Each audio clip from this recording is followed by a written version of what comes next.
Two chapters in Part 2 of our text influenced my work as Associate Vice Chancellor for Health and Wellness. Chapter 6, titled, What are the Risks and Benefits Associated with Allowing Students to Fail if Learning Results? And Chapter 9, titled, If Curbing Alcohol Abuse on Campus is an Impossible Dream, Why Bother with Intervention Aimed at Curbing Abuse? Both address the developmental nature of our work in counseling, health services, and personal development. In fact, as professionally trained counselors, doctors, psychologists, and health resource specialists, in most cases we must adapt our training to the needs of college students. A number of different factors are unique to our learning community. This translates into distinctive challenges that others of a similar age and developmental level may experience differently. For the traditional age student, there may never be another time in their lives when they are learning to balance their newfound freedom with the pressures of assimilating into a new campus culture, while engaging on a journey of self-discovery. It is critical during this period that students establish a trajectory for a life of risk and reward, while preparing to fulfill what many describe as one's mission and purpose. Understanding how to take appropriate risks that lead to rewards in relationships, careers, and finances, to name a few, is one of the primary goals of the Academy. Yet students who take risks that they are unprepared to handle require a safety net. On a campus where communication flows freely among staff and faculty, safety procedures are systematized, and professionals take responsibility for supporting students, the safety net will more likely than not catch a student before he or she falls so far that recovery is nearly impossible. Both chapters are informative, thought-provoking texts that offer advice for handling the challenge, support, risk-reward philosophy of creating conditions that develop students into adults who can manage their daily lives, creatively solve their problems, seek appropriate resources, and discover a personal balance that helps them reach their fullest potential. As Michelle Welkner states in Chapter 6, never has there been greater need for students to be prepared to think for themselves. As an artist and faculty member, she is concerned with addressing students' creativity and imagination. Interestingly, we find that counselors are often calling on students' ability to use creative solutions to their problems. They lead students in discovering an enlightened awareness and a new pathway to success. Ms. Welkner lists several themes that are involved in creativity. Many of these themes parallel the work our counselors perform with students, such as seeing or doing something a new way, imagination, self-expression, and again that all too important risk-taking. The entire college experience can often be summed up in that one concept alone. Students take risk when they leave home for the first time, when they register for a course that will challenge them beyond their normal capacity, or when they commit to a value system that they adopt without the direct influence of their parents and family. Staff members in the Department of Health and Wellness educate and support students with myriad topics. From outreach to personal counseling, students are making themselves vulnerable to new ideas and belief systems. It is in this vulnerability that students feel conflicted and challenged to see the world or themselves through a different lens.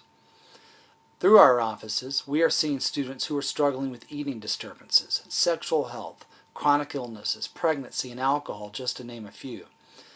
In order to make progress, whether it is behavioral changes or altering one's self-perception, students must take risks if they're going to improve and reach their potential. Welkner points out that risk requires the whole person, cognitive, interpersonal, and intrapersonal, and can have a positive or negative impact on every dimension of student development. Risk-taking also requires the ability to tolerate ambiguity, since the outcome of the risk is unknown. Tolerating ambiguity is typically the greatest hurdle we see students in counseling handle. It often requires multiple counseling sessions to help students move past old habits that are detrimental to their success and take the risk of a path untraveled. As we in health and wellness work toward creating conditions that help students make healthy choices, we must recognize that often the poor choices leading to failure are when the most learning occurs. Welkner acknowledges that in higher education, we have too often avoided the word failure. Yet she thoughtfully identifies that perhaps educators believe that failure is an inappropriate way of describing the process of taking unsuccessful risks that results in successful learning. This is precisely the process that counselors and other health education specialists want to emphasize. The journey is rarely a direct line to success. Students who stumble and pick themselves up will learn more about their own resilience, critical thinking skills, self-motivation, and ability to creatively address issues from a new perspective, ultimately reaching their potential and maturing through the journey. One very critical issue that most American college campuses struggle with is underage drinking and alcohol abuse. The Department of Health and Wellness at Wilmington State University incorporates multiple strategies for curbing alcohol misuse. Yet staff can often believe their efforts are ineffective and the issue remains the same from year to year. James Barber in Chapter 9 provides a way of thinking about an approach to alcohol as a way of preparing students to be productive citizens. In fact, this idea of preparing students for responsible and purposeful citizenship is the cornerstone to our work in student affairs and should resonate with staff and students as well. With the astounding number of alcohol-related deaths, injuries, assaults, and addiction each year, it is clear that universities must deploy resources to decrease the negative impact alcohol-infused incidents have on the campus and beyond. Mr. Barber addresses two approaches to curbing alcohol misuse that have proven to be effective. At Wilmington State University, we are committed to adapting these methods to fit the needs of our student population for a 3-year period. Intentional data gathering will inform our decisions to alter our approach or carry on with our current strategy after review of the data 3 years from now. We are fortunate to have our first-year students living separately in their own residence halls as part of the first-year experience. Therefore, freshmen live in alcohol-free communities. A complete ban on alcohol, even for those of age, may be a disservice to the 21-year-olds, as suggested by Mr. Barber. Therefore, our approach will be to allow alcohol use of only beer and wine and designated residence halls for students who are 21 years and older. Furthermore, alcohol may be served in a highly controlled environment at some select functions on campus.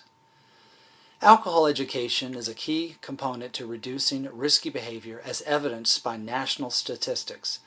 Since all first-year students take a core class in the fall of their freshman year, students will be required to take alcohol EDU by the end of the week 4 in the semester. One class period will be dedicated to discussing students' expectations of how alcohol use may shape or influence their college experience. Should students be found responsible for violation of the university's alcohol policy, students will be required to take TIPS training. If behavior associated with the alcohol use is particularly egregious, then the student will be referred for an assessment by one of our counselors and must comply with any recommended treatment. Our staff will work in collaboration with the Student Conduct Office, the Dean of Students, and Residence Life to identify and support the students whose choices may lead to a decline in academic or personal success. Heidi Levine, in her follow-up to Mr. Barber's passage, provides additional thoughts on curbing alcohol misuse. One strategy, which she calls the environmental management model, is a holistic, community-focused approach. As Ms. Levine emphasizes, it's important to understand how students use their unstructured time and where they typically go off campus.